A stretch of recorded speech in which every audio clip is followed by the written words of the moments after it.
पाकिस्तान आज़ाद digital Lahore से मैं हूं आपके साथ ज़ाहिर महमूद। श्रीकांत एक फ़िल्म आपने देखी होगी जिसमें एक विजुअली इम्पेयर्ड शख्स वो सदर बनने का ख्वाब देखता है और उसकी खातिर वो एक शानदार बिजनेस डेवलप करता है और करोड़ों अरबों का मालिक बन जाता है।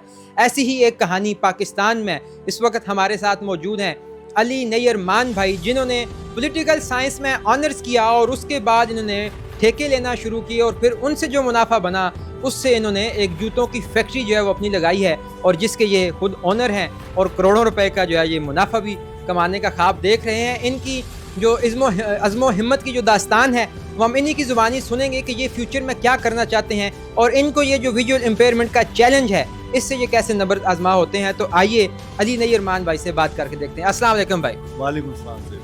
अली भाई कैसे हैं आप? अल्हम्दुलिल्लाह, आप सुनाए ठीक ठाक हैं? अल्लाह का बड़ा शुक्र है। पहले तो ये बताइए कि ये जो आपको विजुअली इम्पेयरमेंट का एक चैलेंज का सामना है ये कब से है? ये मेरा बाय बर्थ है। बाई बार तक कम्प्लीटली आपको नजर नहीं आता? नहीं, मुझे लाइट कंसेप्ट हैं।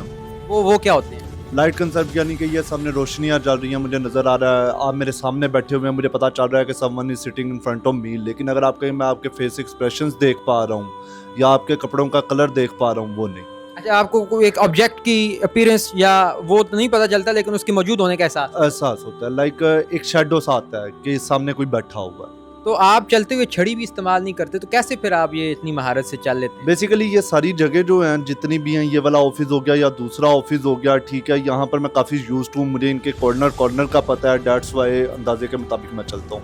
अच्छा माशाल्लाह, आप इतने कामयाब बिजनेसमैन बन चुके हैं। कहाँ से कहानी शुरू हुई इस जदोजहद की कि आपने बिजनेसमैन बनना था और इस चैलेंज के बावजूद आपने इतनी कामयाबियाँ समेटी, ये सब कैसे हासिल किया? बेसिकली ज़ाहिर भाई, जब मैं GCU में पढ़ रहा था, मैंने वहाँ से बी ऑनर्स पॉलिटिकल साइंस किया, ठीक है। मेरे यार दोस्त सारे जितने भी हैं वो सारे ब्यूरोक्रेसी में जाना चाहते थे, ठीक है, लेकिन मेरा ब्यूरोक्रेसी का शौक ही नहीं था, ठीक है। Dates why of the business.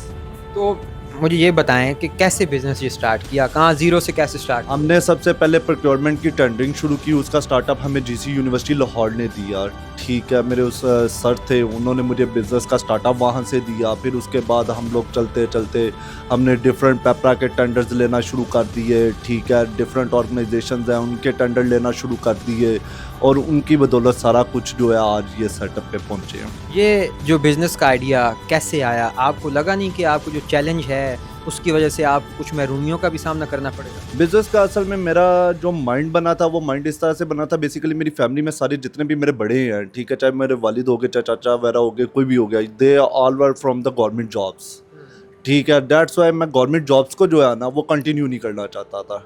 मैंने बिजनेस की फील्ड ऑप्ट की। कब स्टार्ट किया बिजनेस? 2018 में। तो 2018 में आपने स्क्रैप से स्टार्ट किया। मैं ये चाहता हूँ कि आप एक स्टोरी के अंदाज में हमें बताएं कि क्या मुश्किलात का सामना करना पड़ा आपको, कहाँ से शुरू किया और अब कहाँ तक पहुँच चुके हैं? ज़ाहिर भाई, बेसिकली स्टार्टिंग के अंदर तो बीइंग अ विजुअली इम्पेयर्ड, ठीक है, टेंडरिंग के अंदर पार्टिसिपेशन कर लेना, ठीक है, फिर टेंडर्स को विन करना, लोगों को यकीन कराना कि आपका काम ऑन टाइम होगा, ठीक है, बहुत टफ होता था, लोग ट्रस्ट नहीं करते थे, ठीक है। लेकिन मुझे स्टार्टअप GC ने दिया, ठीक है, GC ने मुझे बैकअप किया, ठीक है।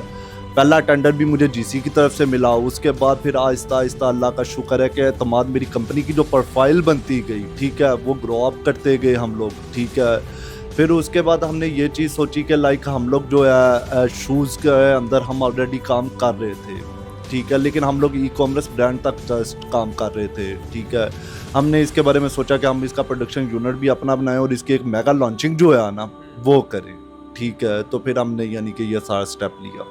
अच्छा, बीइंग अ विजुअली इम्पेयर्ड, ये बहुत सारे लोग इसको दूसरों के लिए भी मसला समझते हैं और जो इंसान इसका सामना कर रहा होता है उसको भी काफ़ी मुश्किलात का सामना करना पड़ता है।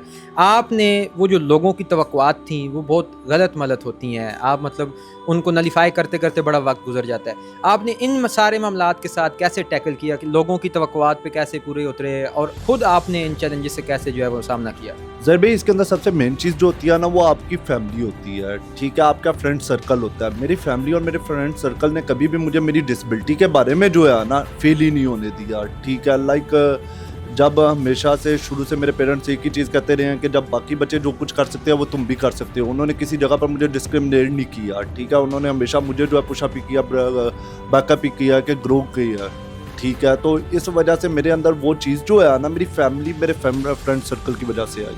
सही, मतलब आपकी फैमिली और आपके दोस्त आपकी पावर हैं। सो जब आपने बिज़नेस स्टार्ट किया तो कितनी इन्वेस्टमेंट आपकी जेब में थी, कहाँ से ली वो इन्वेस्टमेंट? मैं टू बी रियली फ्रैंक एक बात बताऊंगा ज़हीर भाई, मैं बेसिकली अपने फैमिली से तो मैंने पैसे बिल्कुल भी नहीं लिए थे, ठीक है। मेरे फ्रेंड्स सारे जो थे वो जॉब्स करते थे, ठीक है। मैंने बिजनेस का आइडिया, ठीक है, I was the idea and my friends were the my investors, अच्छा, ठीक है। उनके पैसा और मेरा दिमाग, ठीक वाह, है, वाह। मिलके हमने चीज़ों को बिल्डअप किया। क्या बात है। तो आपके कुछ ऐसे एम्स हों लाइफ में जो बहुत बड़े गोल्स हों जिनको आप अचीव करना चाहते हो, उनके बारे में भी कुछ बताइएगा। ज़हीर भाई मैं अपने बिजनेस को चाय पे लेके जाना चाहता हूँ, ठीक है। अभी तो मैं जस्ट सिर्फ पाकिस्तान में, बहुत जल्द हम लोग दुबई और ओमान के अंदर भी लॉन्चिंग कर रहे हैं, ठीक है। और इंशाल्लाह ताला आहिस्ता आहिस्ता इसको मैं पूरी दुनिया में फैलाना चाहता हूँ, ये मेरा सबसे बड़ा एम है। अच्छा, आपने जूतों की फैक्ट्री ही लगाई, ये ही क्यों लगाई, और ये काम कितना आसान था या कितना मुश्किल था आपके लिए, इसको कैसे आपने संभाला? बेसिकली मुझे अपनी ड्रेसिंग के अंदर सबसे ज़्यादा प्यारी जो चीज़ लगती है, मुझे मेरे शूज़ लगते हैं। शूज़ का मुझे बहुत ज़्यादा खुद भी क्रेज़ है, ठीक है। डेट्स वाई मैंने बिजनेस जो शूज़ का है ना वो स्टार्ट किया, ठीक है। ई कॉमर्स ब्रांड मैंने आपको पहले बताया कि हम पहले ही चला रहे थे, लेकिन उसके अंदर हमें क्वालिटी मेंटेन करने के लिए हमें अपनी फैक्ट्री जो है ना वो स्टार्ट करनी पड़ी। अच्छा, तो ये मुझे बताइए कि आप तो शूज़ को देख नहीं सकते, ना उनको फील कर सकते हैं, तो आपको कैसे पसंद ये शूज़?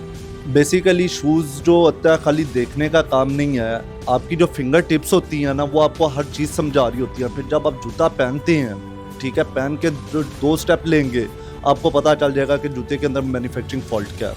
अच्छा, आप इस तरह इन सारे जूतों को चेक भी करते हैं? मैं चेक करता हूँ। अच्छा। हमारे यहाँ पर जितनी भी प्रोडक्शन होती है जब तक वो मैं वेरीफाई नहीं करता, ठीक है, वो यहाँ से बाहर नहीं जाती।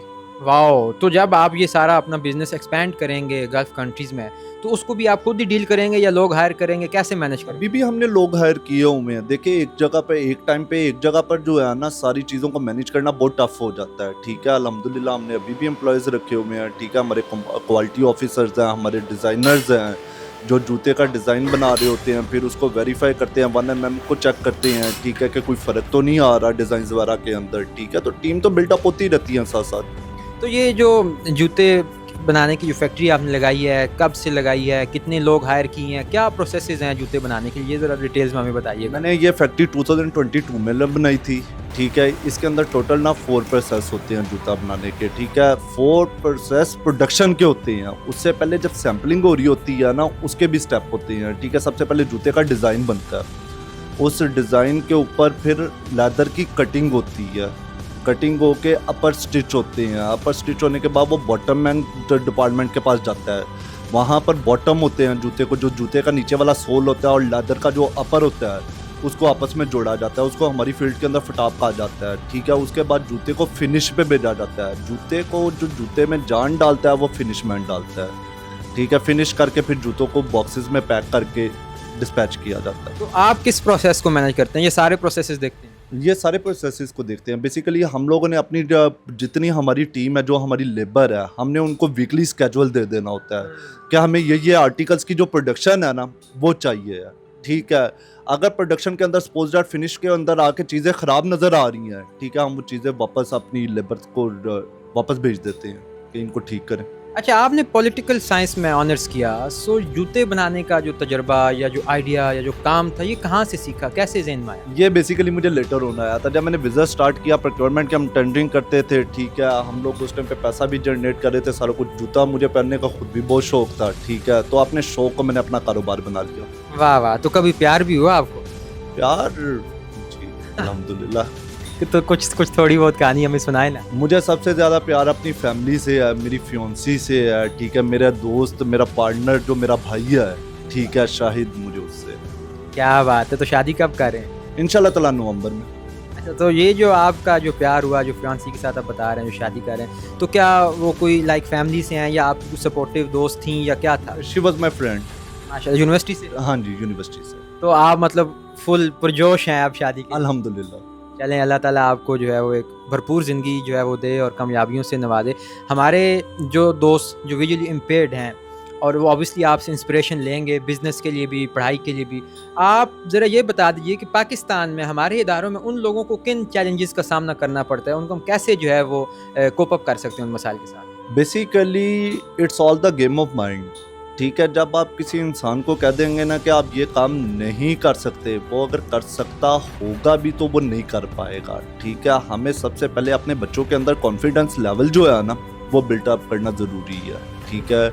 उनको हमने ये चीज़ समझानी है कि आप किसी जगह पर भी इंफीरियरिटी पे नहीं हो, ताकि उनके अंदर इंफीरियरिटी कम्प्लेक्स किसी जगह पर जो है ना वो ना आए। उनको ट्रीट ऐसे ही किया जाए जैसे कि बच्चे को दूसरे माँ बाप अपने दूसरे बच्चों को करते हैं, ठीक है। तो इक्वालिटी बेस के ऊपर जब आप करेंगे तो इंशाल्लाह ताला चीज़ें, और फिर इंक्लूसिव एजुकेशन जो होती है ना वो बहुत मैटर करती है। इंक्लूसिव एजुकेशन क्या होगा? इंक्लूसिव एजुकेशन ये होती है कि जहाँ पर एक डिसेबल्ड पर्सन और एक नॉर्मल पर्सन एक ही क्लास में रह के इकट्ठे पढ़ रहे होते हैं, डिस्क्रिमिनेशन ना हो, डिस्क्रिमिनेशन ना हो।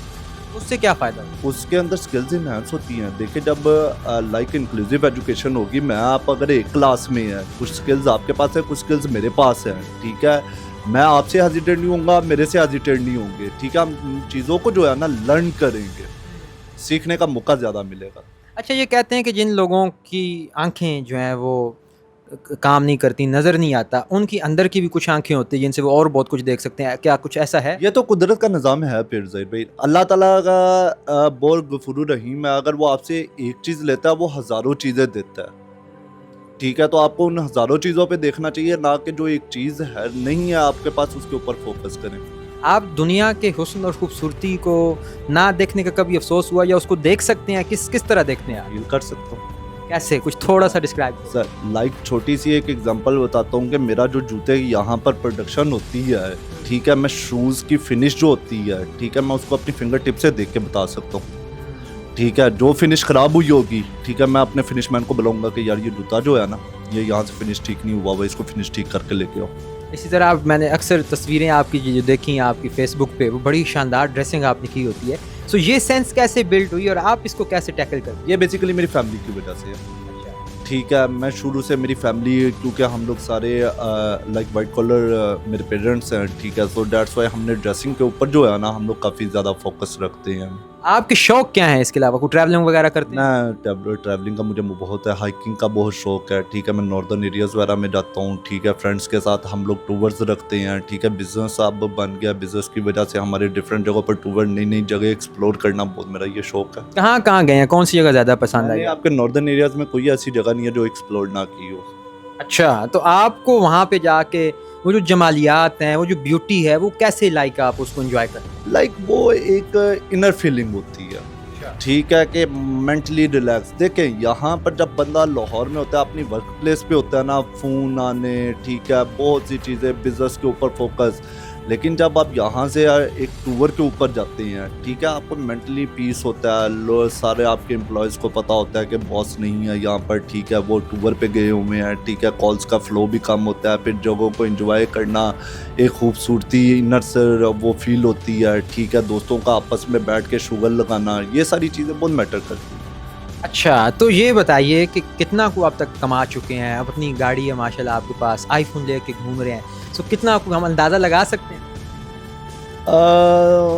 FBR की टेंशन नहीं लेनी। नहीं यार, FBR की मुझे कोई इसी तरह की कोई भी टेंशन नहीं है। अल्हम्दुलिल्लाह मैं कह सकता हूँ कि मैं अच्छा टैक्स पेयर हूँ FBR का, ठीक है। ना करते करते भी अप्रोक्सीमेटली 5-10 लाख रुपया हमारा मंथली टैक्स जो है ना वो FBR को जाता है, ठीक है। तो उसके हिसाब से आप देख सकते हैं कि अल्हम्दुलिल्लाह अल्लाह ताला ने इतना दिया हुआ है कि जो चाहूँगा वो कर सकता हूँ। माशाल्लाह। तो ये ट्रैवलिंग के अलावा, ड्रेसिंग के अलावा, शूज़ के अलावा और कोई ऐसा शौक हो जो आप बताना चाहें? लाइक हमारा फ्रेंड्स गेट टुगेदर बहुत है, ठीक है। हम लोग हर वीकेंड के ऊपर फ्रेंड्स प्लान आउट करते हैं, ठीक है। हम लोग शाम को बैठते हैं एक दूसरे के साथ, मजाक हंसी, ठीक है। हम लोग चेस खेलते हैं, हम लोग कार्ड्स खेलते हैं। सो कभी आपको ये एहसास महरूमी हुआ या दुख या तकलीफ महसूस हुई कि मैं देख नहीं पाता? नहीं, अल्लाह का शुक्र है मुझे किसी जगह पर भी नहीं हुई। इवन डैट लाइक मेन चीज़ ये है कि मेरे किसी सर्कल ने ना, they know about my skills, ठीक है। तो दैट्स वाई डिस्क्रिमिनेशन का तो सवाल ही नहीं, और मैं इसके ऊपर कॉम्प्रोमाइज़ भी नहीं करता। मूवीज़ देखते हैं? मूवीज़ देखता वो भी आप सिर्फ ऑडियो सुनते होंगे? हूँ, यस। फिर किताबें भी पढ़ते होंगे? किताबें भी पढ़ता हूँ। तो ये जो श्रीकांत एक फ़िल्म आई, इंडिया में भी एक ऐसे ही जो है वो दोस्त थे हमारे, वो विजुअली इम्पेयर्ड, तुमने इतना एक बिजनेस टाइकून बनाया, वो देखी? या आप लाइक काइंड ऑफ कौन सी इंडियन फिल्म्स जो हैं या पाकिस्तानी फिल्म जो हैं उनको मैंने अभी पसंद? लास्ट जो मूवी देखी है वो Jatt and Juliet, I think so 3 आई है, जो सिनेमास में लगी हुई है, ठीक है। मैं वो देख, सिनेमा में जाके हाँ, देखा? सिनेमा में देख के आया। फुल एंजॉय कर? अल्हम्दुलिल्लाह। क्या बात है। तो हमारे लिए कोई पैगाम हो तो वो भी शेयर करें। मैं पैगाम ज़हीर भाई यही देना चाहूँगा कि बच्चे जो डिसेबिलिटी है, अगर उनमें किसी एक चीज़ में कमी है तो माँ बाप और उनका फ्रेंड सर्कल, उनका फैमिली सर्कल और फ्रेंड सर्कल मिल के उनकी महरूमी को ख़त्म कर सकते हैं और उनको एक शाइनिंग स्टार बना सकते हैं। चलें, बहुत शुक्रिया, बड़ा अच्छा लगा आपसे बात करके, थैंक यू सो मच। तो नाजरीन, आपने देखा कि अली नय्यर मान भाई की जो अज़्मो हिम्मत की जो कहानी है, जिद्दोजहद की जो कहानी है, वो कितनी शानदार है और वो अपनी ज़िंदगी को कितने ही खूबसूरत रंगों के साथ इंजॉय कर रहे हैं। उन्होंने कभी भी किसी महरूमी को जो है वो महसूस ही नहीं किया और वो ट्रैवलिंग भी करते हैं, खाने भी खाते हैं, अच्छी ड्रेसिंग भी करते हैं। सो इसी जज्बे के साथ जो है हमें अपनी ज़िंदगी गुजारनी चाहिए और हमारे आस-पास जो ऐसे लोग हैं उनको कभी भी एहसास महरूमी का शिकार नहीं होने देना चाहिए। इसके साथ ही मुझे दीजिए इजाज़त, देखते रहिए आज़ाद डिजिटल। खुदा हाफिज़।